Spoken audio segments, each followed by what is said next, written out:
Day 2. Loneliness sounds like a leaky faucet at 3 a.m. Rise and shine, I said to the sun, already gleaming in the sky like some overachieving preschooler with crayons. Just another goddamn perfect day in the country. Whoopee. Wandering through the expanse of my farm, it was one of those silence as a broken vow days. You know, the kind when the trees stop their whispering, the wind takes a break from whistling through the leaves, and the world seems to hold its breath. Yeah, that kind of day. Well, who needs chatty trees and wind with a whistle fetish anyway? The Solitude and I were like peas in a pod. A lonely, slightly neurotic pod, but a pod nonetheless. The lack of usual bustle was strange, mind you. It's like the world pulled a magic trick while I wasn't looking, and all life, except for yours truly, had vanished into thin air. I walked to the stream that wound lazily through the property, babbling like a drunkard on payday. Not a single trout flipped a middle fin at me, an unusual sight for a fish with such consistent disrespect for property lines. The hours dribbled by like molasses in January. The scenery was as mesmerizing as watching paint dry. At least paint has the decency to change, damn it. The landscape was just the same. Not even a mutated tree squirrel to liven things up. As the sun slunk low in the sky, I sought refuge in the old farmhouse. It's seen better days, to be honest. But hey, haven't we all?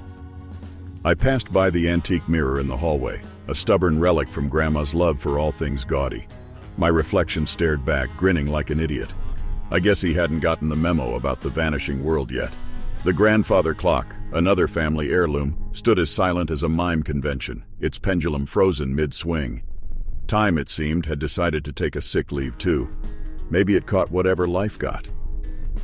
The silence was like an uninvited guest that overstayed its welcome, seeping into the crevices of my thoughts and spreading a melancholic blanket over the once vibrant palette of my mind.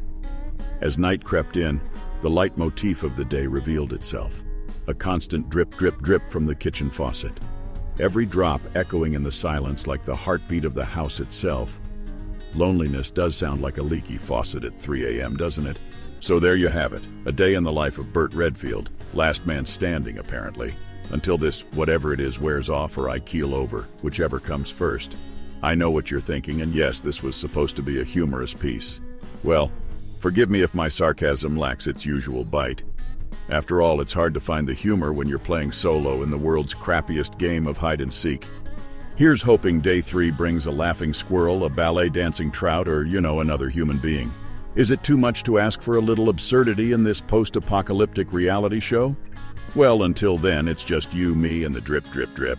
Until next time, Burt Redfield, a man, a farm, a faucet.